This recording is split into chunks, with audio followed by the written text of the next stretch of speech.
Welcome to Talk About Coaching with us, Jamie Tenzer and Sherry Boone. We spend our days talking about coaching as we train and mentor coaches, and we've been doing this for about 20 years. We even talk about coaching when we're just chatting with each other. So we thought, why not record our chats and share them with you? Our goal is to share our expertise to help you on your journey to become a better coach. And we'll share ideas that you can take and try on to see if they work for you. We hope you'll find value, and if there's a topic you'd like us to talk about, please let us know. We can be reached at coachcachet.com. That is CoachCachet.com. We hope you'll enjoy today's Talk About Coaching. Hello and welcome to Talk About Coaching. This is Sherry Boone along with Jamie Tenzer, and today we're going to talk about Competency 5.6, which is under Maintains Presence, and 5.6 creates or allows space for silence, pause, or reflection. So that is our topic for today. And Jamie, would you like to start us off? Sure, absolutely. This, to me, is one of the real sort of the foundational to coaching, the power of coaching. The coach's ability to be comfortable with silence during a coaching session, I think it's where a lot of the magic happens. In that silence. And sometimes I'll say to mentees, it's not as much, sometimes people think about allowing silence after a client stops talking. But I say also allow silence before the coach starts talking with their next question, so that you really get that double silence. And, people are uncomfortable with silences, but my experience is that if the client is uncomfortable, they'll start talking. And usually when we ask the client afterwards, were you uncomfortable during that silence? They'll say, I didn't even notice it. I was just thinking about my issue. So it's really, here is the challenge is for the coach to find a way to really embrace allowing silence. Yes, I love everything you're saying, and I agree. It's so important. It really it can create such power and possibility within a coaching session, and so I really agree with everything you said. I like to say also, just give it that one more beat as you're listening and you're being quiet and your client stops talking and then you're waiting.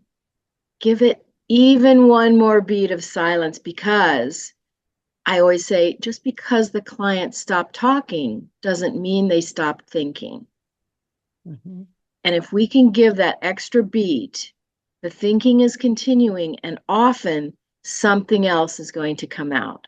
So that next thought, that next idea, that next aha that, comes to the client. But if we interrupt, or if we speak too soon or too quickly, then it's gone. We've just erased that possibility or that potential that might be there for our client. So it's an art. I think it's a real art of knowing how to do this and being comfortable with it, as you said, really being comfortable and trusting that silence, trusting that it is generative, that so much is happening within that silence. And so to be able to do that beautifully, I think is a wonderful skill. And people find such value. As you were saying, the client may not even notice it, but they would notice it if they were interrupted, if their thinking was interrupted, if the silence wasn't there for them. Mm-hmm. So yeah, I think it's really just, it's such a powerful tool and presence, really, to be able to exhibit as a coach. Yeah.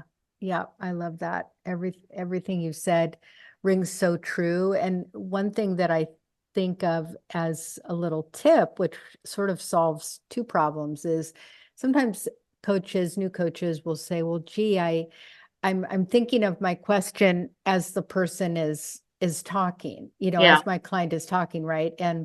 But and so if you're thinking of your question as the client is talking, then you're not really listening to the client. And I say, so here's the great thing: fully listen to your client, and then let it be completely quiet while you formulate your good question. And that builds in a pause and a silence, without having to really force the silence. It's just built in because you're thinking of your question and you want it to be a good one. You want it to be an open one. You want it to be a powerful question if you can. So just a little tip for people who are attempting to solve both of those challenges. I love that tip. That is really great. I love that because you're right. It does solve both of those. And, I think coaches think they have to be right there at the ready with their next question. Yeah. But a coaching conversation is not like another kind of conversation you might be having with a friend or something.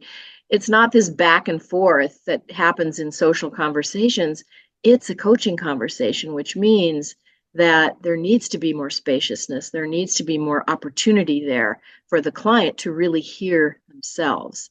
So I'd love that tip to just do what you said, which is, listen, be fully in that listening, and then formulate your question. Take the time. And again, trust that space to do that, right? Yeah. Mm-hmm. Yeah. Wonderful. Wonderful. Okay, good. Thank you All so right. much. I think maybe we've said there's never enough to say about this, right? but, I know. but I think we covered some good points today. I Yeah. think so too. I All think right. so too. Thanks, Jamie. All right. Thank you. See Bye-bye. you next time. Bye-bye. We hope you're walking away with something of value. As always, we invite your comments at CoachCachet.com. That's CoachCachet.com.